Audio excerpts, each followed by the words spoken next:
Brothers వివాహాలు మరియు పండుగ వేడుకలకు సరికొత్త డిజైన్స్ తో అద్భుతమైన కలెక్షన్.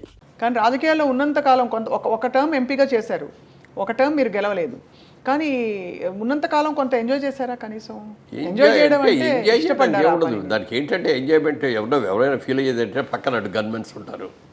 ఒకలాగానే ఎంపీ గారు వచ్చారు, లేకపోతే ఎమ్మెల్యే గారు వచ్చారు, మంత్రి గారు వచ్చారు, తప్పకుండా ఆ ఆర్టిఫిషియల్ అది మనకి ఎట్లాగో ఉంది. సినిమా యాక్టర్గా మనకు ఉంది. అవును కదా, అవును. అంతే మనకి వాళ్ళు కొత్తగా దాని రాజకీయాల్లోకి వెళ్ళటం మూలంగా నేను ఎంపీ అవటం మూలంగా నాకు కొత్తగా వచ్చింది ఏమీ లేదు. ఆ గన్మెన్లు కూడా వద్దన్న, నిజానికి నా గన్మెన్లు పెడితే గన్మెన్లు పంపించాను. పంపించేస్తే ఆ ఎస్పీ గారు వార్నింగ్ ఇచ్చారు వాళ్ళకి. వాళ్ళు పంపించినా బొప్పని మీరు ఆ గేట్ దగ్గర నుంచోటెళ్ళి వాళ్ళకి ఏదైనా అయిందంటే రేపు వచ్చేది మనకు వస్తుంది బ్యాడ్ టైం అని చెప్పారు. నాకెవరు శత్రువులు ఉండరండి, నాకు మిత్రులే తప్ప శత్రువులు ఉండరు, నాకేం గన్మెన్ అవసరం ఉండదండి. ఏది జనాల్లోకి వెళ్ళేటప్పుడు ఉండాలి అంటే అప్పుడు ఫైనల్గా ఏం చేస్తానంటే రాజమండ్రిలో ఉన్నంత వరకే గన్మెన్. మళ్ళీ నేను హైదరాబాద్ వచ్చినా, విజయవాడ వెళ్ళినా, ఢిల్లీ వెళ్ళినా ఎవరు కూడా నో గన్మెన్స్ అని అలా చేశాను. అలా మీరు అంటే రాజకీయ ప్రయాణం వీటితో పాటు రియల్ ఎస్టేట్లో మీరు అడుగు అదే రియల్ ఎస్టేట్ ఇందాక మీరు అడిగిన సగంలో ఆగిపోయింది. అతని తర్వాత ఎందుకు సినిమా తీయలేదన్నారు కదా. సినిమా ఇక అయిన తర్వాత అనుకోకుండా రామారావు గారు ఒక రోజున పిలిచి ఎంపీకి పోటీ చేయి అని చెప్పి అన్నారు రాజమండ్రికి. ఏమిటి సార్ మీరు అన్నీ త్యాగం చేసి వచ్చారు, మీలాగా నేను అన్నీ త్యాగం చేసి రాలేను, ఇక్కడ పిల్లలు సెటిల్ అవ్వలేదు, నేను సెటిల్ అవ్వలేదు, నేను రాలేనంటే. లేదు బ్రదర్ బాగుంటుంది మీరు రండి అన్నాడు.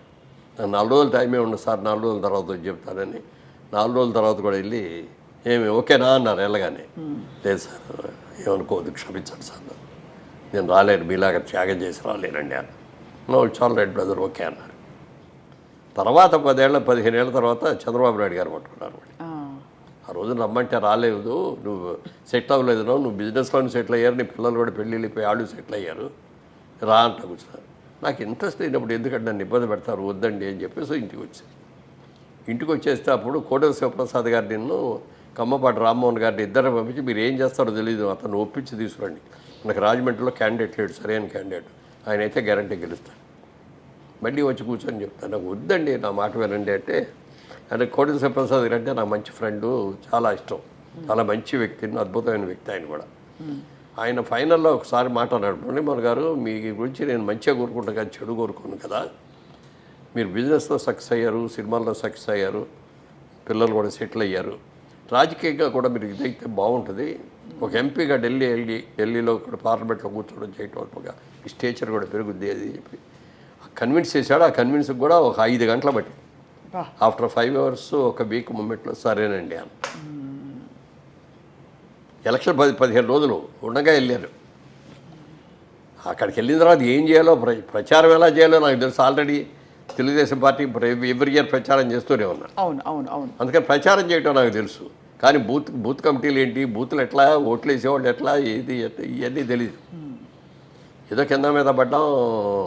7 కాన్స్టిట్యున్సీస్ ఉంటాయి మాకు పార్లమెంట్లో. 7లో 6 గెలిచా, ఒకటే ఓడిపోయింది.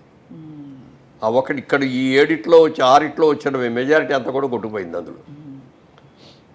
అది కూడా చిన్న మ్యాజిక్ చేశారని తర్వాత తెలిసింది. అప్పుడు సెంట్రల్ గవర్నమెంట్, స్టేట్ గవర్నమెంట్ కూడా కాంగ్రెస్ వచ్చేస్తుంది.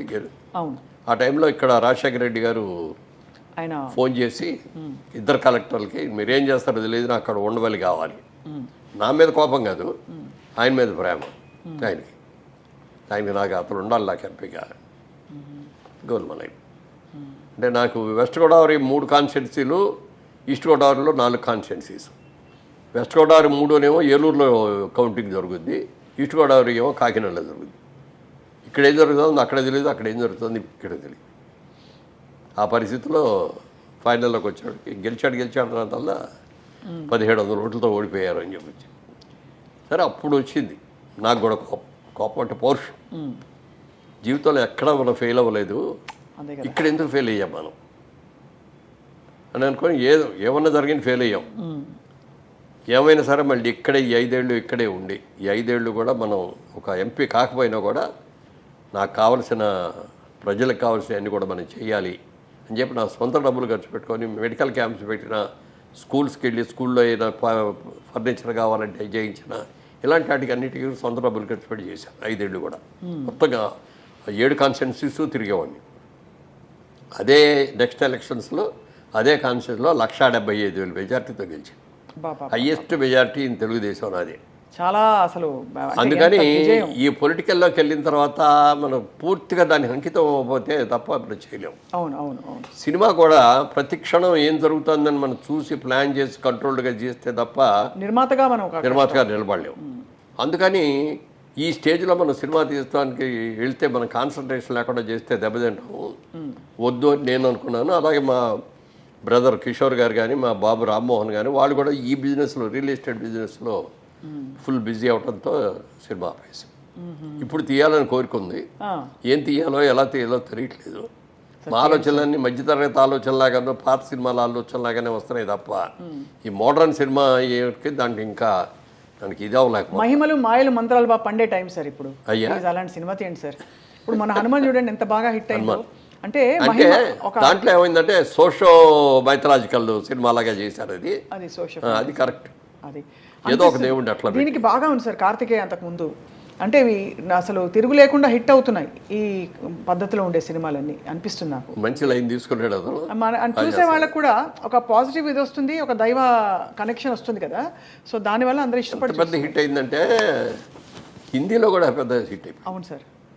వీళ్ళందరూ తెలుగు యాక్టర్లు ఈ తెలుగు సినిమా అక్కడ రిలీజ్ చేస్తే అది పెద్ద హిట్ అయిపోయింది. అలా వి ఎక్స్పెక్ట్ సార్ మీరు తప్పకుండా, ఎందుకంటే సో యాక్టివ్ అండ్ ఇంకా అదే ఏ టైప్ అనేది ఇక్కడ డిసైడ్ చేసుకోలేదు. కథలు వింటున్నాను కానీ ఏదోదో చెప్తున్నారు. మనం ఇలాంటి కథలు అయితే మనం ఇక్కడ కూర్చొని రోజు పని చేయొచ్చు అన్న లెవెల్లో బోర్ సార్. కథలు. నిజంగా ఏ మాట కామాట లవ్ స్టోరీలు బోర్ సార్. ఎందుకంటే ఇప్పుడు బాగా మారిపోయాయి లవ్ స్టోరీ పద్ధతి. ఎరా అంటే ఎరా అనుకుంటున్నారు అబ్బాయి అమ్మాయి, అందరూ మందులు తాగుతున్నారు, అందరూ సిగరెట్లు తాగుతున్నారు. అది అండ్ ఇప్పుడు ఇద్దరు అబ్బాయిలు ఒక అమ్మాయి ఇలాంటివి ఎక్కువైపోయాయి. అంటే తప్పు రేట్ దాంట్లోకి వెళ్ళలేదు నేను నిజంగా. చిరాగ్గా ఉంటుంది కదా సార్ చూస్తే కూడా. తర్వాత లివింగ్ టుగెదర్లో పెరిగిపోయినాయి సోషల్ లైఫ్లో కూడా. ఆ లివింగ్ టుగెదర్లు తీయాలన్నా కూడా నా మనసు అవ్వదు. మీరైతే సంప్రదాయవాది సార్ అది పూర్తిగా. ఎందుకంటే కుటుంబం, భార్య, పిల్లలు, అది ఫ్యామిలీ ఓరియంటెడ్. ఆ సినిమా లాగా ఒక సినిమా తీస్తే ఇప్పుడు ఆడుతుందా లేదా అనేది అనుమానం ఉందండి. అందుకే వాటి రెండింటికి వయా మీడియా సోషల్ ఫ్యాంటసీ. అదే సార్ సోషల్ ఫ్యాంటసీ మధ్యలో పెడితే. అవును సార్. ఇప్పుడు అంటే మీరు శోభన్ బాబు గారికి కూడా చాలా క్లోజ్ కదా సార్. వారికి ఇన్ఫాక్ట్ రియల్ ఎస్టేట్ లో డబ్బులు పెట్టమని ఆయన ఇచ్చారు సలహా. ఆయన మీకు సలహా ఇచ్చారా, మీరే ఆయనకి ఇచ్చారంటే? లేదు, ఆయన ఒక రోజున అడిగారు, మురళీమోహన్ గారు మీ ఎర్నింగ్స్ అన్ని ఎక్కడ ఇన్వెస్ట్ చేస్తారు ఏంటి అని అడిగారు. Sir I'm basically business man అండి, సినిమాల్లోకి వచ్చినా కూడా సినిమాలు తీసుకుంటున్నా కంపెనీ పెట్టి, అలాగే నాకు నచ్చిన సినిమాలు జిల్లాలు కొనుక్కుంటున్నాను, ఈ 2 కాకుండా 2 డిస్ట్రిబ్యూటర్ కంపెనీలో షేర్లు కూడా పెట్టానండి అన్న. అంటే వాళ్ళకి మీకు లాభాలు పంచిపెడతారని అనుకుంటున్నారా అన్నాడు. పంచిపెడతారండి, చాలా మంచి వాళ్ళు అండి అని. మిమ్మల్ని మీ అంత పిచ్చాళ్ళు ఎవరో ఉండరు, వాళ్ళు కష్టపడి సంపాదించి ఆ డబ్బుల్ని మీకు పంచుతారంటే వాళ్ళు తినగా ఏమైనా మిగిలితే మీకు ఇస్తారు ఎవరు ఇట్లా అన్నాడు. కాదండి అన్న. మొత్తానికి 2 కూడా ఫెయిల్ అయిపోయి సంవత్సరం అయిన తర్వాత 2 పోవటం కాకుండా నా డబ్బులు కూడా మళ్ళీ పెట్టిన డబ్బులు పోవటమే కాకుండా మళ్ళీ మిగిలిన డబ్బులు కూడా అప్పులు తెచ్చా కదా. అప్పుడు మళ్ళీ ఆయన దగ్గరికి వెళ్ళి అడిగేమండి, మీరు చెప్పినట్టే అయింది, మీరు నాకంటే సీనియర్ హీరో, నాకంటే పెద్ద హీరో, నాకంటే ఎక్కువ రెమ్యూనరేషన్ తీసుకుంటున్నారు, మరి మీ డబ్బులంతా ఎక్కడ ఇన్వెస్ట్ చేస్తారండి అని అడిగితే అప్పుడు చెప్పాడు ఆయన, ఈ ప్రపంచంలో 3 వంతులు సముద్రమే ఉంది, 1 వంతే భూమి. ఆ భూమిలో కూడా మంచు పర్వతాల మీద మనం వెళ్ళి ఉండలేము, అలాగే ఎడారుల్లో మనం ఉండలేము. నివాసయోగ్యమైన స్థలాలు తక్కువే ఉంటాయి. ఈ భూమిని ఎవరో పెంచలేరు, భూమి అలాగే ఉంటుంది. జనాభా విపరీతంగా పెరుగుతున్నారు ప్రపంచం యావత్తు. రాబోయే రోజుల్లో ల్యాండ్కి డిమాండ్ వస్తాయని చెప్పి నేను మొత్తం ల్యాండే కొంటున్నాను. అబ్బాయి ఎంత బ్రిలియంట్. అందరికీ తెలిసింది ఆయన సముద్రం ఇంత, ఇది భూమి ఇంత అని తెలుసు మనకి, కానీ ఈ క్యాలిక్యులేషన్ చెప్పింది ఆయన. ఆయన మొత్తం ఎంత భూములు కొన్నాడో తెలుసు అండి మెడ్రాస్ చుట్టుపక్కల. ఎంత సార్ సుమారు? అసలు ఐడియా కూడా లేదు నాకు. అడిగాడు అంటే ఆయన 5,000 ఎకరం 5,000తో కొన్నాయి, వాళ్ళు 5 కోట్లు అయింది. బాబా అంటే ఎన్ని వందల ఎకరాలు కొని ఉంటారు ఆయన? చెప్పడం కష్టం కదా. ఎవ్వరికీ చెప్పేవాడు కాదు. ఎక్కడ పోయే ఆస్తులన్నీ వాళ్ళ వారసులకు వెళ్ళే చెందయ్యా? అంతే కదా, కొడుకున్నాడు కదా, కొడుకు కూతుళ్ళు ఫ్యామిలీ ఉన్నారు, వాళ్ళకే వెళ్ళేది, బయట ఎక్కడికి పోలేదు. ఆయన ఇవి తప్ప ఏమి డిస్కస్ చేయలేదు సార్ ఇప్పుడు ఆయన జీవితం గురించి? అంటే అప్పట్లో జయలలిత గారిని అవి మాట్లాడేవారు కాదు, కానీ ఇప్పుడు ఒక్కసారి మాత్రం అన్నాడు, చాలా హ్యాపీగా ఫీల్ అయ్యేవాడిని. అది అంటే ఒక వండర్ఫుల్ వైఫ్ లాగా అనిపించేది ఆవిడ నాకు. జయలలిత గారు. బట్ దెన్ దేవర్ మ్యారీడ్ కదా సార్, అంటే దేవర్ అంటే ఒక బంధంలో ఉన్నారు. అంతే కదా, మ్యారేజ్ అని చేసుకోలేదు. అదే చూస్తే అనిపిస్తుంది సార్, అంటే జీవితం చిన్నది, అప్పుడప్పుడు అనిపిస్తుంది బాధ్యతలు కరెక్టే ఉండాలి, చూసుకోవాలి అందరినీ, బట్ మనసుకి ఎవరు మాట చెప్తారు సార్? ఆత్రేయ గారు చెప్తే కూడా విందు మనసు మాట. సో అది దాన్ని అన్నీ దాటుకుంటూ మీరు కింగ్ సార్ నిజంగా. ఎందుకంటే అన్నిటినీ రెసిస్ట్ చేసి మీరు డిసైడ్ చేసేసుకున్నారు కాబట్టి అది. అప్పుడు ఆ సోమన్ బాబు గారు ఐడియా పెట్టుకొని మనం హీరో వేయట్లేదు, క్యారెక్టర్ రోల్స్కి వస్తాం అని క్యారెక్టర్ రోల్స్ చేస్తా అంటే హీరో ఫాదర్ లాగా లేడండి, బ్రదర్ లాగా ఉన్నాడండి అని అంట మొదలెట్టారు. నేను ఎక్స్పెక్ట్ చేసిన లెవెల్లో క్యారెక్టర్స్ రాలా. ఇప్పుడు మనం ఇంక దీని మీదే బేస్ అయితే మనం దెబ్బతింటాం, ఉన్నదంతా తిరతా కూర్చుంటే బిజినెస్ చేయాలని ఇప్పుడు హైదరాబాద్ షిఫ్ట్ కూడా అయ్యాయి కాబట్టి అప్పుడు సోమన్ బాబు గారు చెప్పిన ఐడియాతో రియల్ ఎస్టేట్లోకి దిగడమే కాకుండా రాణించారు సార్. అసలు హౌ టు రాణించారంటే అందరు కూడా వద్దన్నారు ఇక్కడికి రాగానే.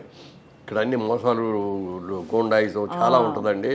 నెక్స్ట్ అదే అడగబోతున్నాను. అమ్మిన పొలాన్ని మళ్ళీ ఇంకోటి రిజిస్ట్రేషన్స్ ఇవన్నీ డబుల్ రిజిస్ట్రేషన్, త్రిబుల్ రిజిస్ట్రేషన్లు జరుగుతాయండి అన్నాడు. నేను మాత్రం అలా చేయను. ప్రతి వాడికి కూడా నాకు అంటూ ఒక చిన్న ఇల్లు కట్టుకోవాలనే ఆశ ప్రతి ఒక్కడికి ఉంటుంది. ఇల్లు కట్టుకునే డబ్బు లేకపోయినా ఒక స్థలం 100 గజాలు 200 గజాల స్థలమాన్ని కొనుక్కుందాం, డబ్బులు ఉన్నప్పుడు ఇల్లు కట్టుకుందాం అనుకుంటారు. ప్రతి ఒక్కరి ఆశ ఇది. ఈ ఆశని, ఈ కళని నిజం చేసే వ్యాపారం నాది రియల్ ఎస్టేట్ అంటే. అంత నీట్గా దాన్నే దృష్టిలో పెట్టుకొని చేస్తాను. ఎవ్వరు మోసం చేయటం అనేది కానీ, లేకపోతే ఇంకో ల్యాండ్ ఇంకోటి చేయటం కానీ, క్లియర్ ల్యాండ్స్ రైతుల దగ్గర నుంచి కొనుక్కుంటాను, దాన్ని ఇచ్చేస్తాను, దానికి అమ్ముతాను, దాన్ని బాగా బ్రహ్మాండంగా డెవలప్ చేసి అమ్ముతాను అని చెప్పి అట్లా చేశాను. అలాగే చేసాం.